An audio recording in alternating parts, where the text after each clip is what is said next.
In my last Degrassi recap video, we talked about the time Zoe Rivas ran a nasty little inappropriate photo selling ring that employed the entirety of the Degrassi cheerleading team. But experts know that Degrassi first tackled the serious issue of inappropriate image distribution 10 years prior in the season 5 two-part premiere titled Venus. Back in the year 2005, we still had to carry around entire digital cameras that were separate from our phones in order to take videos and pictures of our lives. But as we'll see today, those cameras could still be used for evil just as easily as today's smartphones, especially if you also owned a dorky Palm Pilot, and especially when those weapons are wielded by a character such as Snoopykin channel villain Peter Stone, who made his official Degrassi TNG debut in Venus. Ari, are you covering Venus just to crap on Peter Stone again? Yes.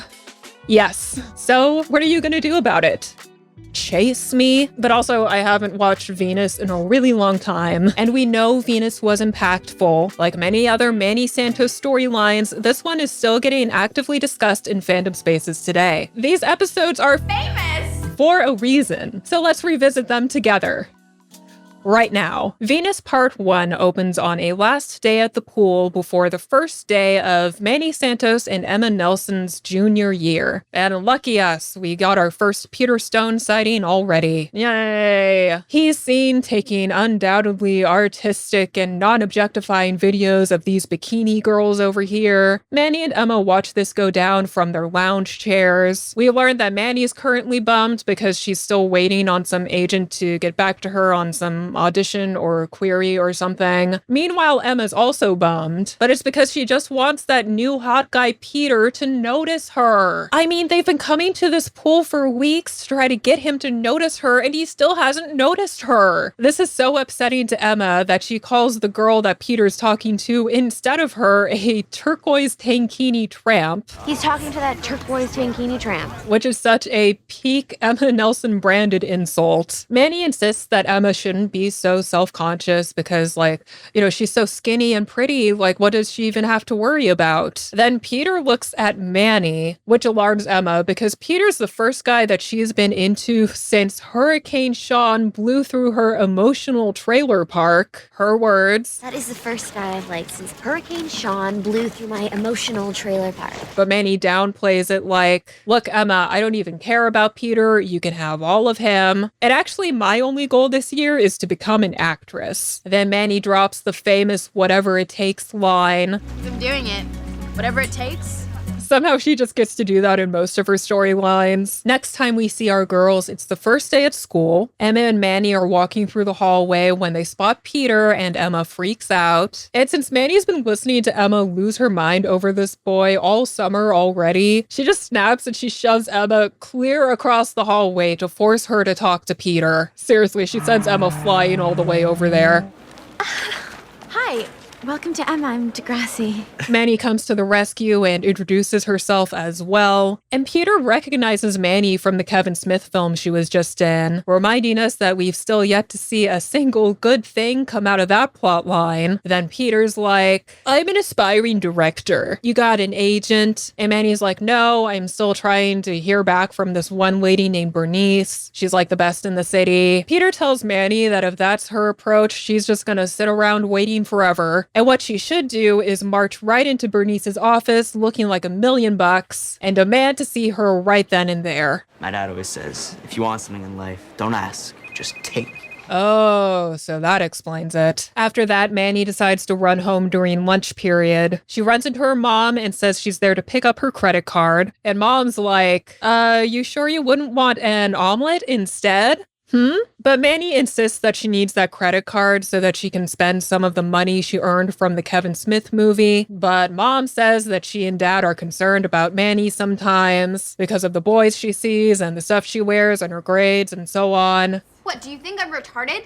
Okay, Manny, that is not what your mom said. Mom doesn't take too kindly to being spoken to that way, so Manny throws on the puppy dog eyes, saying she just needs to buy some new clothes for school. And Mom relents. She's just like, okay, just keep it under $50 to keep your dad happy. And then Manny's like, okay, thanks. And then she's out in a flash. You know, maybe that was a poor choice of words considering... No, we'll get to that. So Manny goes to the mall, and she looks for the perfect outfit to wear to break down Bernice's door. She's even trying on wigs and shit. But eventually, the entire atmosphere of the mall causes her to mentally break down, I guess. Like, for some reason, this mannequin's naked ass makes her flip out. I guess it's all the pretty, skinny blonde girls in the mall that are getting to her, and all the plastic surgery advertisements. Because every time Manny sees an ad or a pretty girl, she just looks more and more down on herself. She's also trying on clothes that are too small for her or not the right shape, and that can't be helping. But finally, Manny closes in on the perfect outfit, and she hightails it to Bernice's office. And I just love the little skirt and halter vest she went with. What a fashion throwback. So then Manny bravely faces off with Bernice's receptionist and demands to see Bernice. I won't leave, and I'll stare at you really, really hard. Spare 2 minutes for pest control. Ooh. Pest control. I'd probably call that a bad first impression, but I guess at least she got in the door. So Manny actually gets way more than just a couple minutes to meet Bernice. She gets to set up and then perform an entire monologue about how, like, nobody escaped the wedding alive. I don't know. Sorry, I'd give more detail on that, but that would require me to rewatch that segment. And Bernice over here is chomping on an apple like a goddamn animal, and there's no way I'm subjecting myself to that sound again. Deal with it. Anyway, when Manny's done, Bernice is like, glass of milk, honey. She means Manny's boring, which... honestly, as much as Bernice puts me off in general, she's kind of right in terms of that monologue performance. Then Bernice instructs Manny to check out all the pretty girl headshots of her clients on the wall behind her. Bernice is like, these people aren't just pretty, they are special. They have it. Then she asks Manny what makes Manny so special, and Manny's got nothing. Ooh. Wrong answer. And then Bernice decides, you know what? Let's take things up a notch. Let's destroy this teenage girl mentally forever. And she suggests that Manny stop with the beans and rice and dump the lumps. Excuse me, lumps? We're really talking about this girl like she has lumps? How about this, Bernice? How about you stop with the pigging out on apples and dump the ruining my appetite? How about that? Anyway, Manny feels like shit now, so she walks herself home in slow motion, which gets her almost hit by a bus. Fortunately, though, on the back of the bus, there's another ad for that plastic surgeon, like the ones she kept seeing at the mall earlier, which gives Manny an awful idea. Thank God she at least calls Emma for moral support, because Emma makes the scene in the plastic surgeon's waiting room so much funnier than it needed to be. Look at that ass. Manny's like, Bernice said dump the lumps. And then Emma's like, well, Bernice is out of her mind. Then Manny's like, I'm a glass of milk. Then Emma's like, okay, so you're crazy too. Then Manny compares her situation to Emma getting her period in class. That's another episode we talked about once. She's like, you know how everyone laughed at you and then you turned around and told them to shut up? That's how I feel every day. I'm not quite sure I follow. Like, everybody's joking about me, and I can never get them to shut up. Okay, so I guess this is about Manny wanting to be an actress, but then, like, everyone around her isn't taking her big dream so seriously, even though she was already in a movie. Manny's talking about the plastic surgery, like, as soon as she gets it, all of a sudden everyone's gonna stop laughing and take her seriously, and then she'll be famous and she'll get the last laugh. Then Manny gets called up for her consultation with the surgeon. Manny tells the doctor that what she wants is liposuction on her thighs and butt. If you didn't know this was a 20-year-old show already, the beauty standards at play here are showing it to you right now. Manny also says that she thinks her breast size is fine, but then this motherfucker starts trying to sell her a breast augmentation anyway. He says it'll balance out her lower half, which, I'll be real, I can't really see how that works in combination with the butt and thigh lipo. That sounds anything but balanced to me, but okay, guy, you're the male gaze here. And of course, that's all he has to say for Manny to be like, sign me up for that boob job. She'll basically do anything as long as you promise her it'll make her as conventionally attractive as possible. Because she's a child, Manny's ready to pay as much as she has to make this full body makeover possible. But then the doctor brings up the issue of parental consent. Aw, I guess he's a good doctor after all.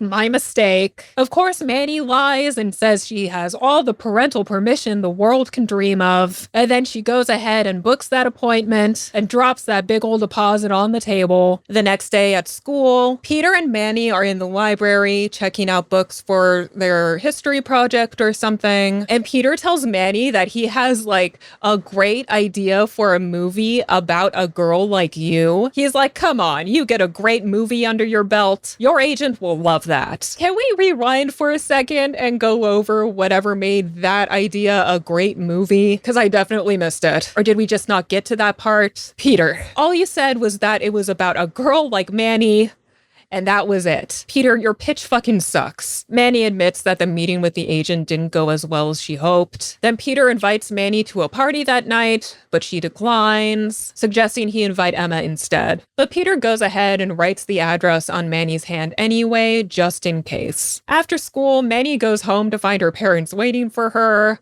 and they do not seem happy. Turns out that Manny gave the plastic surgeon her home phone number, and now she's surprised that he used it to ask for parental permission. Needless to say, Manny's dad is furious with her. He gets all up in her face. And on the one hand, he is right to be mad at Manny for trying to get major cosmetic surgery behind his back. But on the other hand, he gets really demeaning with her. Instead of, say, asking where this sudden intense need for major cosmetic surgery even came from, he starts accusing her of being a loose girl. He's basically like, if you were a good girl, you wouldn't even want bigger boobs. Only sluts want bigger boobs. So Manny's really crying. She leaves the apartment. Then she spots the address that Peter wrote on her hand and decides that she has a little time for a party tonight after all. Manny shows up to the party, looks around, then almost turns right back around to leave. But then Emma spots her. This next part is a little weird to me. Emma asks Manny how she knew about the party. Then Peter swings by like, hey Manny, glad you can make it. Then Emma's like, oh, Peter invited you. Like, yes, he did. He knows Manny just about as well as he knows you, Emma. Then these bitches behind Emma are like, oh, that explains it. Peter invited her. He does go for girls like that. And Emma doesn't even react to this. She neither cares that there seems to be some kind of negative rumor going around about Peter, nor that these girls she just met are trashing her best friend right in front of her. Nah, instead Emma's like, Manny, what is with you right now? Have you been crying? Girl. Manny's just like, forget it, Emma. Leave me alone. And she goes to chat with these dapper gentlemen over here. She gets to drinking while Peter goes around the party with his little toy. So like hours go by where Manny's just letting the super drunk guy talk at her and help her get drunker. Emma's still partying away with those girls who talk down to Manny, which in my opinion is fucked. Eventually people start to leave. The drunk guy's passed out, and Manny's retelling the sordid events of the afternoon to his passed out face. Then Peter finally comes back around and finds her. He's like, I think it's time for you to go home, little girl lost. Manny's like, I'm not a little girl. She is blackout drunk right now. Manny drags Peter to the bathroom and asks him if he's ever known a girl who's gotten a boob job or is gonna. Peter's like, I hope you're not talking about yourself. Oh, what a feminist king. Manny's like, I didn't think I needed one, but the doctor says I need one. So Peter's all, maybe you need a second opinion. Ugh. And then Manny's like, maybe we should make a movie about my boobs, because the camera never lies. Somehow that's an even worse pitch than Peter's movie. But of course, Peter's like, yep, let's go with that. And the episode ends on that unfortunately unforgettable and extremely catchy line that Manny says, I'm gonna be an actress, like Academy Award winning. You can sell this for $1 million because I'm gonna be famous.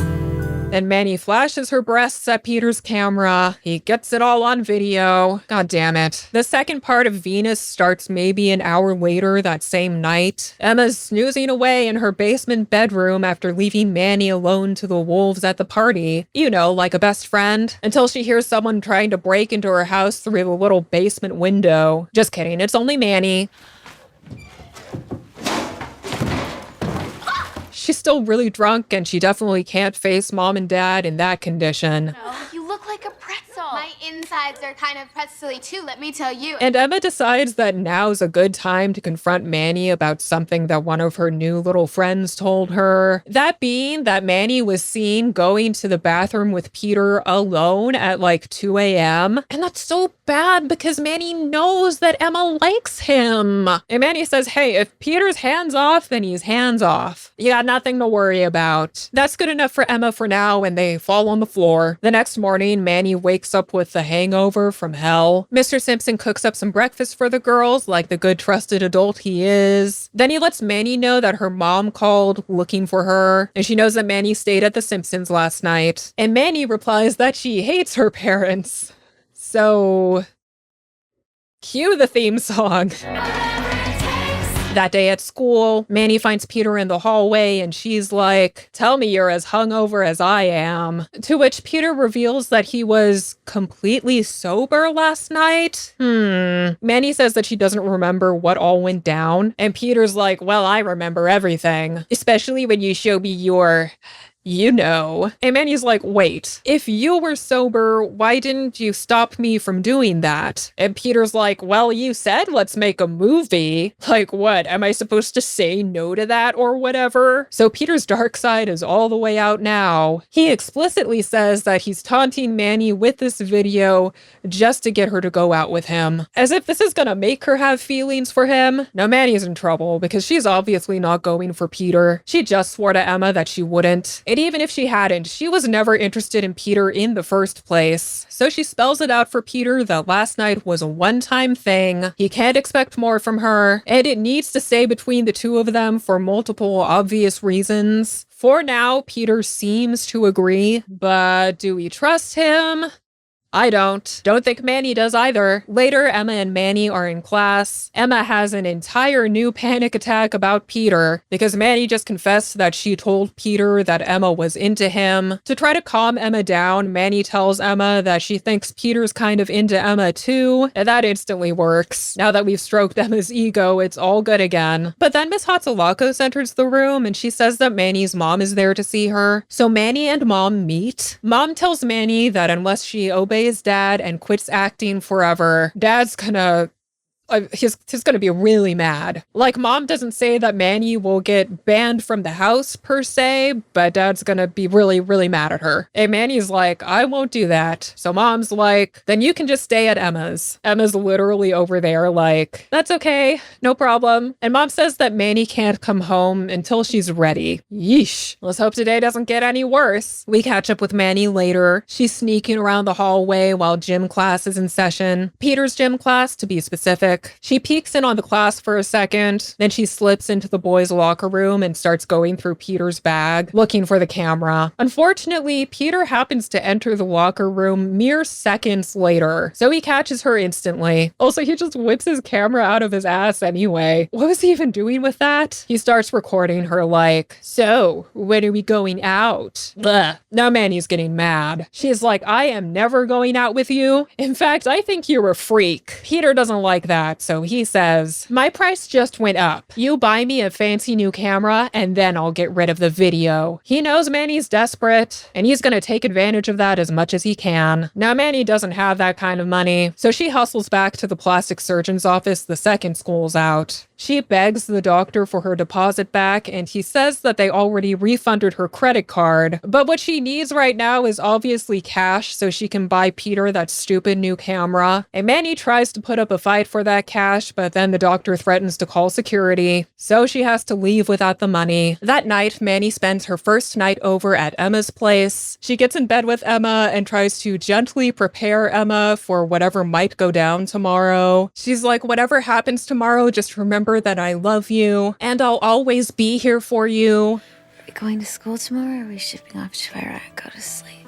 Oh my god, still. Emma's got jokes in this one. So the next day, Manny goes right up to Peter while he's drinking his little morning baby boy milk. She's like, look, I have no money, so I'm just gonna go out with you, okay? But Peter's like, no, that offer's expired. Guess I'm just gonna have to host a little screening for our little movie. Then he shows her a preview of the file in his dumbass Palm Pilot. They start arguing. Manny tells Peter that he took advantage of her. True. Then Peter accuses Manny of being so desperate for male attention that she will do anything for it, and he calls her an attention whore, so Manny flings his milk all over him. Deserved. Unfortunately, Peter retaliates with the nuclear option, that is, emailing that awful video to the entire student body. With that said and done, Manny heads into Degrassi, just waiting for the moment the video hits everybody's emails. This part only lasts a few seconds, but it feels bad, you know? Like some guys walk by her looking at their phones, then they're like looking her up and down. It's actually like a nightmare. Then Manny spots her friends JT and Toby laughing at something on JT's laptop. Don't worry though,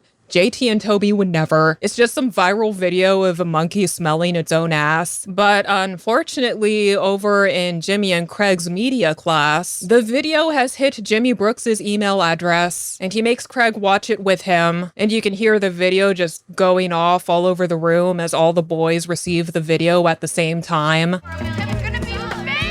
Manny Santos, my, how you've grown. Shut up, man. That's not funny. Peter Stone has somehow outsleazed Craig Manning in just 1.5 episodes of existence. That's crazy. We cut over to Spirit Squad practice. Manny tries to get practice started, but then a bunch of girls walk in late and they're all laughing like crazy. Paige calls them out and they explain that they're just laughing about Manny's video. So then Manny's forced to admit that there's a video of her topless going around right now, and Paige promptly cuts her from the Spirit Squad. It's kind of funny because Paige doesn't even seem mad about this per se. She's just acting like... Then to make matters even worse, when Manny leaves practice, she runs right into Emma, who's just seen the video. And now she thinks that Manny lied to her about not being into Peter and that the two of them messed around behind her back. Emma. I hate you. Oh my god, everything's going to hell. From there, Manny goes back home to face her parents. Obviously, that whole arrangement with Emma isn't gonna work out anymore. Manny tries to explain to her dad why she wants to do acting so much, but Dad's not having it, and the situation quickly devolves. Manny still refuses to do what her father says, so Dad forces Mom to kick Manny out of the house all over again, and basically disown her for him, which means Manny has to go back to Emma's now. It's her only option.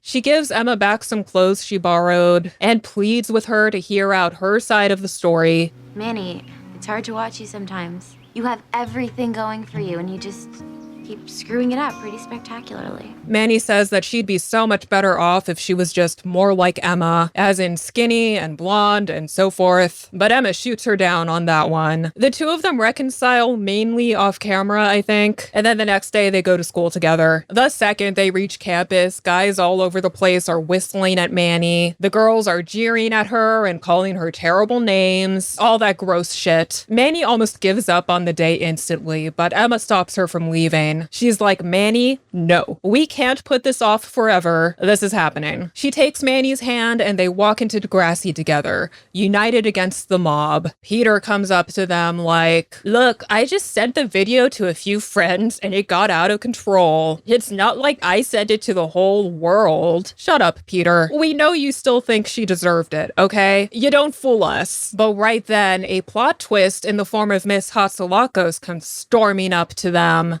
Peter, Talking to friends, Mom, later. don't use that tone of voice with me here. This is my school. I am your principal.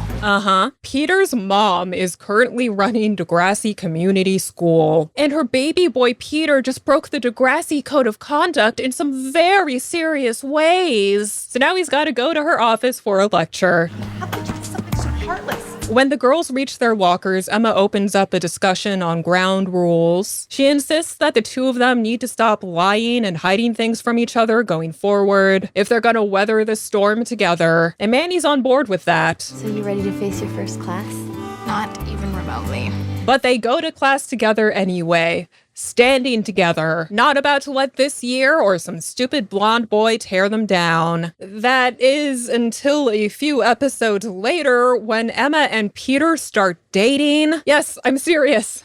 That actually happens. After Venus, the writers were hasty to throw Peter into the Degrassi redemption arc machine. Not only did Principal Mom only give him a couple weeks detention and temporarily confiscate his camera as punishment for his actions, in the exact same season, mere episodes after humiliating Manny in front of the entire school, Peter is forgiven and even loved by Manny's best friend in the entire world. Because that makes sense. The Emma thing aside, I can see the argument that Peter's just supposed to be this rich kid character with a mother in high places who can get away with things that the less privileged kids on campus simply could never. But after this instance, nearly every other student afterward who did something similar also got away with a slap on the wrist, aside from Luke. Probably because the writers still really liked those characters and had plans for them later. All that said, I know when I first saw Venus when I was about 13, seeing Manny portrayed as the empathetic character in the situation definitely had a positive effect on me. Like, because of Venus, I was able to take a more understanding and feminist stance on this particular issue, and I learned to empathize with girls who went through something like this at a pretty young age. I think that at least counts for something. Y'all can let me know down in the comments below how you feel about this particular storyline. And if you love things like Degrassi and or WWE and you still haven't subscribed to my channel yet, please do so, because that really helps me out. And in return, you'll get lots more fun stuff to watch this year. But that's enough from me for today. Remember to reject party invites from creepy cameramen, and I'll see you next time.